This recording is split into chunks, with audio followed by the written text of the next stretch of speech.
Hello friends, I am Vikram Garg. I did my bachelor from NIT Jalandhar and I am a civil engineer. So दोस्तों आप सबका हमारे इस channel पर स्वागत है जहां पर हम एक ऐसी कॉमन प्रॉब्लम का सॉल्यूशन लेके आए हैं जो आज के टाइम पे हर स्टूडेंट फेस कर रहा है, चाहे वो सेल्फ स्टडी कर रहा है, चाहे वो कोचिंग कर रहा है, चाहे वो गवर्नमेंट जॉब्स के लिए प्रिपेयर कर रहा है, चाहे किसी भी कॉम्पिटिटिव एग्जाम के लिए प्रिपेयर कर रहा है या फिर वो ऑन कैंपस प्लेसमेंट के लिए प्रिपेयर कर रहा है। तो आइए स्टार्ट करते हैं इस जर्नी को। सबसे पहले मैं आपको मेरे बारे में कुछ बताता हूँ दोस्तों। मैंने गेट 2018 के अंदर 09 रैंक क्रैक की है एंड ESC 2018 के अंदर ऑल इंडिया रैंक 60 क्रैक की है। दोस्तों मैंने सिविल इंजीनियरिंग के अंदर एडमिशन लिया 2012 में और 2016 में मैं पास आउट हुआ।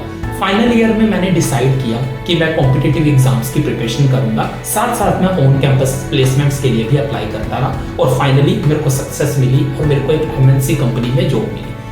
मेरी गेट 2016 में कुछ खास मेरा गया नहीं, तो मैंने सोचा कि साथ साथ कंपनी के मैं पढ़ाई भी कर लूंगा अपनी और अपनी फाइनेंशियली खुद को स्टेबल भी कर लूंगा, अपनी फैमिली का भी सपोर्ट कर दूंगा, जो कि आज के टाइम पे हर एक मिडिल क्लास जो है उसकी सोच यही होती है कि साथ में पढ़ाई करेंगे, साथ साथ में अपनी फाइनेंशियली जो स्टेबिलिटी है उसको गेन करेंगे। तो मैंने भी वही किया दोस्तों। मैं अपनी कंपनी के साथ साथ अपनी पढ़ाई को स्टार्ट किया। मैंने अपनी गेट जर्नी जो थी मेरी उसको स्टार्ट किया। कंपनी के अंदर मेरा बहुत अच्छा लर्निंग एक्सपीरियंस रहा। वो कंपनी टोटली स्ट्रक्चरल इंजीनियरिंग को फोकस करती थी, जो कि मेरी पढ़ाई में भी हेल्प हो रही थी, जिससे कि मैं रियल लाइफ में सिविल इंजीनियरिंग की एप्लीकेशंस को देख पा रहा था। मैं किसी स्ट्रक्चर को डिजाइन करता था, आफ्टर दैट ऑन फील्ड उसकी इरेक्शन कैसे होती है, कैसे रोलर सपोर्ट, हम जितनी भी चीजें पढ़ते हैं, चाहे वो हिंज्ड सपोर्ट है, फिक्स सपोर्ट है, फील्ड के अंदर उस चीज को कैसे विजिबिलिटी होती है उसकी डीप अंडरस्टैंडिंग को जानना मैंने वहां पर सीखा।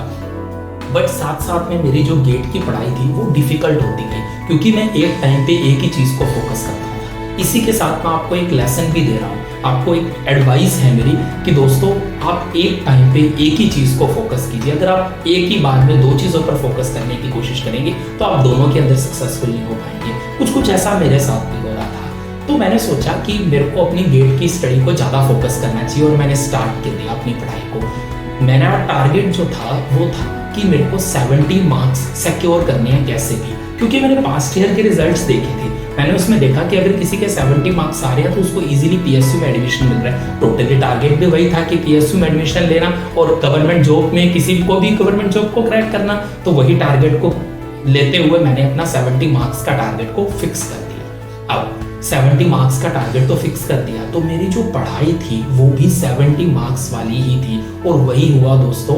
मैं ये नहीं कह रहा कि सबके साथ ऐसा होता है, मेरा अलग ऐसा था कि मेरे 70 मार्क्स आ गए, बट मैंने कभी भी अपनी गेट की रैंक को फोकस किया ही नहीं। मेरी गेट की रैंक आई 465 इन गेट 2017, जो कि दोस्तों बहुत खराब रैंक थी और मेरे को किसी भी PSU से कोई कॉल भी नहीं आई। तो मेरा जो ड्रीम था कि गवर्नमेंट जॉब के अंदर जाना है, गवर्नमेंट ऑर्गेनाइजेशंस को ज्वाइन करना, वो वहीं टूट गया। लेकिन मैंने सोचा कि मैं दोबारा पढ़ाई को अपनी स्टार्ट करूंगा। मैंने अपना पूरा कॉन्फिडेंस दोबारा गेन किया, बट एक चीज़ मेरे को समझ आ गई, वो थी कि मैं अपनी कंपनी के साथ में अपनी पढ़ाई को कंटिन्यू नहीं कर सकता। बट मेरे लिए सबसे बड़ी प्रॉब्लम ये थी कि मैं अपनी फैमिली के अंदर मैं ओनली फाइनेंशियल अर्निंग पर्सन था। ओनली अर्निंग पर्सन होने के कारण मेरे लिए जॉब छोड़ना बहुत डिफिकल्ट हो गया था। लेकिन फिर भी मेरी फैमिली ने मेरा पूरा साथ दिया, मेरे को पूरा मोरल सपोर्ट मेरी फैमिली से, मेरे फ्रेंड से मिला। सबने मुझे मोटिवेट किया कि मेरे को इस जॉब को छोड़कर अपनी पढ़ाई को कंटिन्यू कर देना चाहिए। मैंने वही किया दोस्तों, अपनी पढ़ाई को कंटिन्यू किया और अगस्त 2017 के अंदर प्राइवेट कंपनी से रिजाइन कर दिया। तो अब मेरी जर्नी फाइनली स्टार्ट हुई दोस्तों। जब मैंने अपनी प्रिपरेशन को दोबारा स्टार्ट करने की कोशिश की तो सबसे पहले मैंने SWOT एनालिसिस किया कि मैंने लास्ट टाइम क्या क्या गलतियां की, क्या क्या मुझे प्रॉब्लम आई। तो मैं आपको कुछ मेरे को जो प्रॉब्लम आई मैं उसके बारे में आपको शेयर करता हूं आपके साथ, फिर हम देखेंगे उसका सोल्यूशन क्या है। दोस्तों सबसे पहली प्रॉब्लम जो मेरे को आई ये थी कि मैं जब भी अपनी स्टडी करता, अगर मैं 10 क्वेश्चन सोल्व करता तो उसमें से 6 और 7 तो मैं सोल्व कर लेता, लेकिन जो 2-3 क्वेश्चन सोल्व नहीं हुए वो डाउट्स मेरे हमेशा के लिए डाउट ही रह गए। उनको बताने वाला मेरे लिए कोई नहीं था, क्योंकि मैं सेल्फ स्टडी कर रहा था। फिर मेरे को इसका सॉल्यूशन नजर आया कि मैं कोचिंग ले लेता हूँ किसी अच्छे कोचिंग इंस्टीट्यूट से। बट आप भी जानते हैं कि कोचिंग इंस्टीट्यूट की फीस कितनी हाई है, तो ये मेरे लिए पॉसिबल नहीं था कि किसी कोचिंग के अंदर किसी कोचिंग इंस्टीट्यूट में कोचिंग करके और अपनी पढ़ाई को आगे बढ़ाना। तो मैंने डिसाइड किया कि मैं सेल्फ स्टडी करूँगा दोस्तों। मेरी फैमिली ने, मेरे फ्रेंड्स ने फिर से मेरा सपोर्ट किया इस चीज़ के अंदर भी, और मैंने अपनी जर्नी स्टार्ट कर दी सितंबर से। मेरे साथ कुछ बैड लक ऐसे थे दोस्तों कि वो लाइफ इतनी टफ थी उस टाइम पे कि आप अंदाजा भी नहीं लगा सकते। सितंबर के अंदर जैसे ही मैंने पढ़ाई स्टार्ट की, मेरे पेरेंट्स का कार एक्सीडेंट हो गया। उन्होंने वो एक्सीडेंट को सरवाइव कर गए, but it was really a shocking news for me. तो मैंने अपनी फैमिली का दोबारा अपनी पढ़ाई छोड़कर मैंने अपनी फैमिली का साथ दिया, और जैसे तैसे हम दोबारा स्टैंड हुए और मैंने अपनी पढ़ाई को फिर से स्टार्ट किया। अक्टूबर में दोस्तों मैंने अपनी पढ़ाई को स्टार्ट किया। अक्टूबर में मैंने 1 महीने में ठीक ठाक सिलेबस भी कवर कर लिया था, बट नवंबर में मेरी एल्डर सिस्टर की डेथ हो गई। और वो मेरे लिए इतनी बड़ी जो था, वो मेरे इतना बड़ा दुख था मेरे लिए कि आप इमेजिनेशन भी नहीं कर सकते दूर दूर तक कि उस टाइम पे मेरे ऊपर क्या बीत रही थी। और मेरे को ये भी पता था कि जनवरी और फरवरी में मेरे एग्जाम्स हैं, तो लेकिन उस टाइम पे एग्जाम्स तो ध्यान में नहीं थी। अपनी फैमिली के साथ खड़ा होना, खुद को स्टैंड करना उस सिचुएशन के लिए, वो ही अपने आप में एक बहुत बड़ी बात थी। मैंने अपनी फैमिली का साथ दिया, मैंने कुछ टाइम के लिए पढ़ाई को होल्ड किया। धीरे धीरे सिचुएशन जैसे जैसे घर का माहौल ठीक हुआ दोस्तों, मैंने अपनी पढ़ाई को दिसंबर में फिर से स्टार्ट किया। मेरे पास हार्डली 1 मंथ था दोस्तों, लेकिन मैंने आपको पहले भी कहा, अगर आपका जुनून सच्चा हो, अगर आपको लगता है कि आप लाइफ में कुछ करना चाहते हो, और तो आप 100% उसको कर लोगे। इस बार मेरे टारगेट दोस्तों 70 मार्क्स नहीं थे। इस बार मेरे टारगेट ऐसे थे कि मेरे को सिंगल डिजिट रैंक लेके आनी है। जब इस तरह के बड़े टारगेट मैंने रखे दोस्तों, तो दिसंबर में मैंने पूरी मेहनत से, पूरी शिद्दत से अपनी तैयारी स्टार्ट कर दी। और वही हुआ जनवरी के अंदर, जब मेरा ESC एग्जाम हुआ, जब मैंने मार्क्स अपने कैलकुलेट किए, तो मेरे 270 मार्क्स प्री के अंदर आए, जो कि एक अच्छा स्कोर था, जिसने मेरे को बहुत ज्यादा कॉन्फिडेंस दिलाया। फिर मैंने पूरे मन से गेट की प्रिपरेशन स्टार्ट कर दी दोस्तों। गेट की प्रिपरेशन मैंने बेसिकली स्टार्ट की अपने नोट्स को लेकर, साथ में जितने भी मैंने अपनी स्टडी के दौरान शॉर्ट नोट्स बनाए थे उनको लिया मैंने। गेट प्रीवियस ईयर जितने भी क्वेश्चंस थे उनको फोकस किया। लेकिन प्रॉब्लम अभी भी वही आ रही थी कि कुछ क्वेश्चंस तो हो रहे थे, जो नहीं हो रहे थे उनको बताने के लिए मेरे पास कोई भी नहीं था। फिर भी मैंने मेरे फ्रेंड्स से, इंटरनेट से मैं जितनी हेल्प ले सका, मैंने उसको कंटिन्यू करके अपनी स्टडी को कंप्लीट किया। और फाइनली जब मैंने एग्जाम देने गया दोस्तों, तो मेरे 87.35 मार्क्स मैंने सिक्योर की, और मेरी AIR 09 थी। आप बिलीव नहीं करेंगे, मेरे एप्टीट्यूड के अंदर 15 आउट ऑफ 15 थे, और 1 मार्क्स क्वेश्चन मेरे सारे सही थे दोस्तों। तो वो एक मेरे लिए इतना बड़ा मेरा जो मोरल बूस्ट हुआ उससे, और मेरी फैमिली ने, मेरे फ्रेंड्स ने मेरा साथ दिया, और उन्होंने मेरे को मोटिवेट किया कि मेरे को फाइनली मेंस की भी प्रिपरेशन करनी चाहिए। बट मेरे को मेरे फैमिली का फाइनेंशियल जो प्रॉब्लम्स आ रही थी उसका भी साथ देना था, तो मैंने साथ में एक छोटी सी जॉब को पकड़ा, और साथ साथ मैंने अपनी प्रिपरेशन को स्टार्ट कर दिया। मेरी कुछ कोचिंग इंस्टीट्यूट्स थे जिनकी मैंने टेस्ट सीरीज जो थी, ऑफलाइन टेस्ट सीरीज, उनको मैंने लिया, और वहां पर मैंने अपनी प्रिपरेशन स्टार्ट की दोस्तों। मेंस मैंने क्लियर किया। आफ्टर दैट जब इंटरव्यू आया, तो इंटरव्यू भी मैंने अच्छे से क्लियर किया, और ESC 2018 के अंदर मेरी AIR 60 आई। तो ये मेरे लिए एक हाई सेटिस्फैक्शन था, वो था मेरे लिए कि मैंने लाइफ में जो ड्रीम किया था, वो मेरा ड्रीम्स जो थे वो सारे सच हो रहे थे। मैं आपको एक चीज यहाँ पर ये भी बोलूंगा, जो मेरे साथ हुआ, भगवान ना करे किसी के साथ भी हो, बट मेरे को सक्सेस भी मिली। आपके साथ हो सकता है ऐसा ना हो, आपको सक्सेस ना मिले दोस्तों, घबराना नहीं है। अपने आप को, अपने मोरल को बूस्ट करते हुए, अपने कॉन्फिडेंस को गेन करते हुए, फिर से अपने और बड़े टारगेट्स लेते हुए अपने आप को दोबारा प्रिपरेशन के लिए स्टार्ट कर देना है।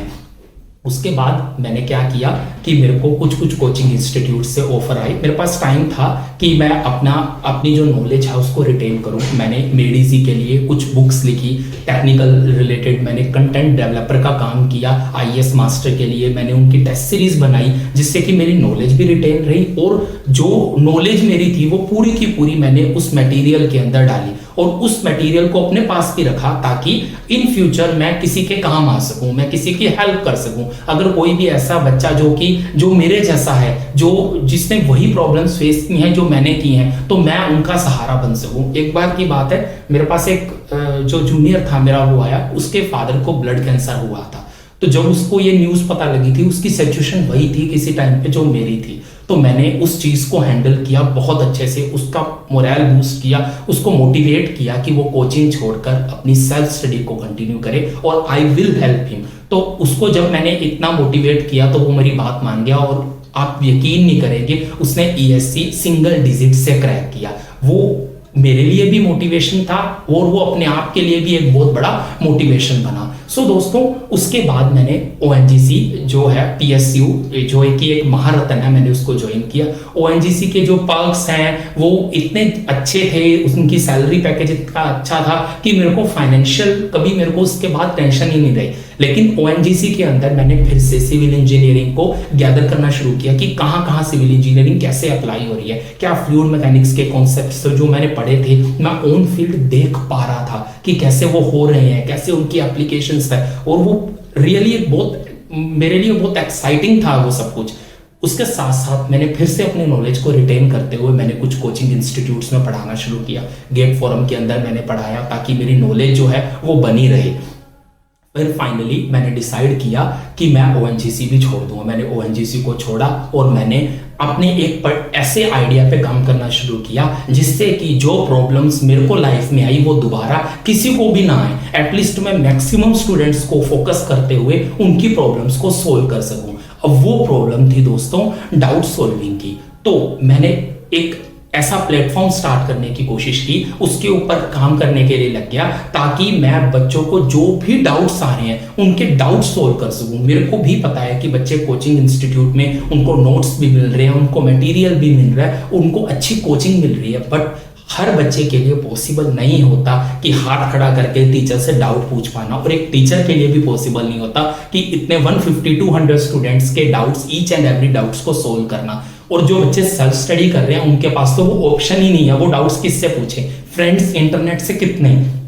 कुछ डाउट्स इतने स्पेसिफिक होते हैं कि आपको एक ऐसा प्लेटफॉर्म चाहिए होता है जहां पर एक अच्छी फैकल्टी आपके डाउट को कंटिन्यूस सोल्व कर सके। सो दोस्तों, मैंने डिसाइड किया कि मैं एक ऐसा प्लेटफॉर्म क्रिएट करूंगा जहां पर इन सब प्रॉब्लम्स का सॉल्यूशन मैं आपके सामने ला सकूं।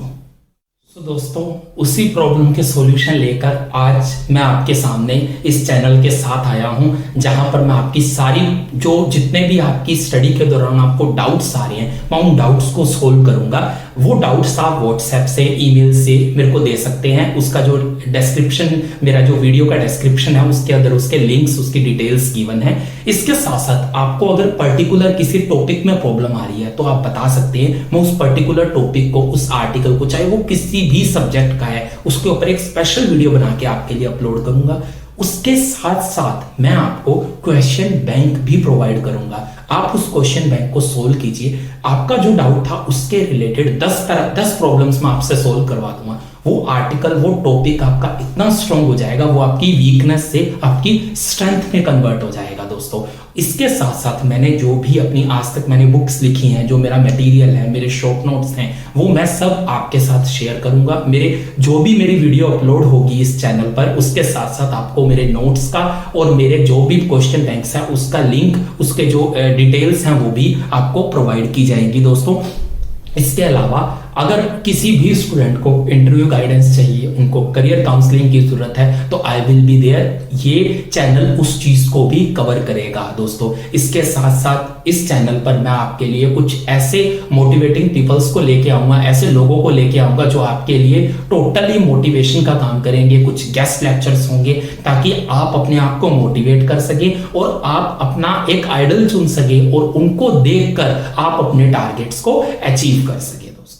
तो आइए अब हम बात करते हैं हमने अपनी स्टडी को स्टार्ट कैसे करना है। दोस्तों, सबसे पहले अपने टारगेट को फिक्स करो। आपको कौन से कॉम्पिटिटिव एग्जाम्स को क्लियर करना है, आप उसको फिक्स करो। एक जेनर फिक्स करो अपना कि आपको स्टेट गवर्नमेंट जॉब चाहिए, आपको सेंट्रल गवर्नमेंट जॉब चाहिए, आपको गेट क्लियर करना है, आपको ईएससी क्लियर करना है, या फिर कोई भी ऐसा स्पेशल एग्जाम जिसको आप क्लियर करना चाहते हैं। आप पहले उस टारगेट को फिक्स करो। उसके सिलेबस को देखो कि क्या क्या सिलेबस है। दोस्तों, एक बात हमेशा याद रखना, आपको पीएचडी नहीं करनी, आपको एग्जाम क्रैक करना है। कुछ लोग डर जाते हैं कि सर इस एग्जाम को मैं कैसे क्रैक करूं, इसके अंदर तो नंबर ऑफ सीट्स ही बहुत कम है।